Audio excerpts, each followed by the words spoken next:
In this short video, I'm going to share with you 6 tips on how to start flipping properties. So depending on where you are in the country, that could mean £30,000, £50,000 or even £100,000 profit from flipping just one property. Hi, my name is Mark Lloyd and I'm co-founder of Property Master Academy. We help you safely and successfully invest in property. For my first tip, you need to carry out your due diligence. Just because a property looks cheap doesn't necessarily mean it's a good deal. And that will depend on the area. If you're looking in a run-down area, a cheap property may look like a good deal, but it could also be very difficult to either rent or indeed to flip. Conversely, if you're looking in a good area, it could potentially be a very good deal, not only for flipping, but also for renting too. Let me give you an example of Paul. Paul bought a property at an auction. He hadn't carried out any due diligence. When he purchased the property, it turned out to have structural issues. Now, not only did he not make a profit, he actually made a loss of over £35,000 on that one transaction. So carrying out your due diligence is of paramount importance, not just to make a profit, but to stop you making a loss too. For tip number 2, you want to be buying from motivated sellers. Why is that? Well, a motivated seller is someone who's keen to sell, and they're more likely to agree to a discount of the purchase price because you're looking to buy below market value. It's rare that you're going to buy at market value unless it's an exceptional opportunity. But where do we find these motivated sellers? Well, there are a number of different areas. You can in fact find motivated sellers on Rightmove.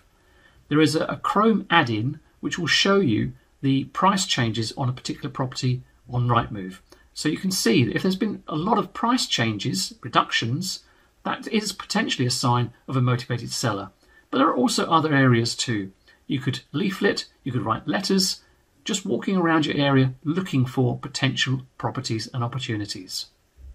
And that leads me on to tip number 3. You need to be making a minimum 20% margin or 20% profit. So how does that actually work?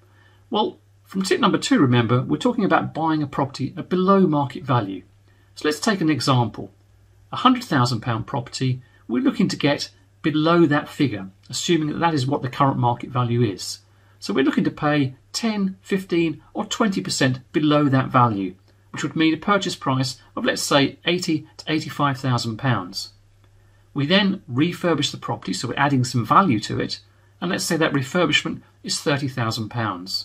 So if our purchase price was £80,000, our refurbishment is £30,000, so we've spent £110,000. Our profit needs to be a minimum of 20% on top of that. Why? Well, if the market changes for whatever reason, and we are in uncertain times, we don't know what's going to happen to the property market this year, but if there is a slight drop, you're protected by that 20% profit margin. Of course, you should also make sure that even though you're going to flip the property, that you have an alternative exit too. So make sure that your figures stack up for potential rental too, just in case the market does go the wrong way. For tip number 4, decide how you're going to buy the property. Is it going to be on a bridge? Is it going to be cash? Is it going to be perhaps crowdfunding? Or maybe you've got a joint venture partner who can put the cash in and you provide the knowledge and expertise to complete on the deal. One thing you can't use is a mortgage. Mortgages are not designed for flipping properties, they're designed for long-term rental. And if you do use a mortgage to do a flip, then eventually you'll be blacklisted by lenders and won't be able to get any more mortgages at all. So make sure you decide on the right way you're going to buy the property. Now, of course, you could not necessarily buy the property, but use a creative strategy too. Something like an option, maybe a delayed completion, maybe an assisted sale. These are all topics that I'll cover in future videos in this series.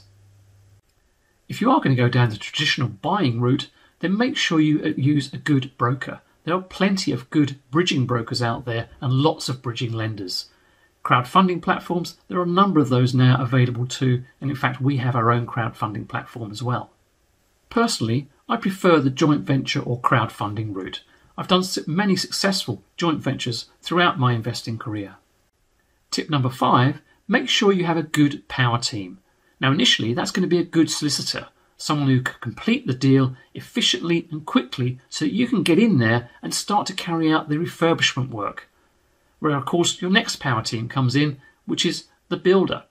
Now, the builder is a key person in your team, and most good builders will have contacts within other trades that they use automatically, such as a plumber, carpenter, electrician. But if they haven't, then that's something you're going to need to find. And where do you find all these people? Well, traditionally, this has all been done through face-to-face networking, where you found your builders, your plumbers, electricians, and so on. But of course, in the current situation, that's not possible. So look out for many of the online networking opportunities. Also, there's organisations such as BNI, which is also a networking organisation, but it has a website which details all of its members, so you can establish there whether there's any good contacts for what you're looking for. Of course, there's also referrals, so speak to other investors that are operating in your area, and there's organisations such as Checkatrade. I remember the very first flip that we did, the plumber walked off site after only a couple of days. That was a bit of a shock. We had no idea what happened to him, and he never came back. So we were stuck with finding another plumber at very short notice, and that cost us dearly. So we hadn't carried out our due diligence properly, so make sure you do. A good power team can save you a lot of money. And tip number 6 is knowledge. When you start out flipping properties, it can seem quite overwhelming, so it's of paramount importance you learn what it is you're doing. It's not as straightforward as it's shown on the television programs like Homes Under the Hammer. And having the right knowledge can help limit your risk exposure from the very outset. Doing a flip is not as straightforward as many people might make you feel. But if you follow these 6 simple tips, you will make profit at the end of it. And this is where we help our students to gain that knowledge. With over 50 years property investing experience between us, we share our ups and our downs with them to make sure they don't make those mistakes. So what's your experience of flipping property? If you've successfully flipped a property already, then let me know in the comments below, how did it go? I'd be interested to hear. And if you haven't yet flipped a property, what's holding you back? Again, let me know in the comments below, and I'll see if it's something that we can help you with. If you've enjoyed this video, then please click the subscribe button below and also the notification bell so you'll be notified of other videos when we release them each week.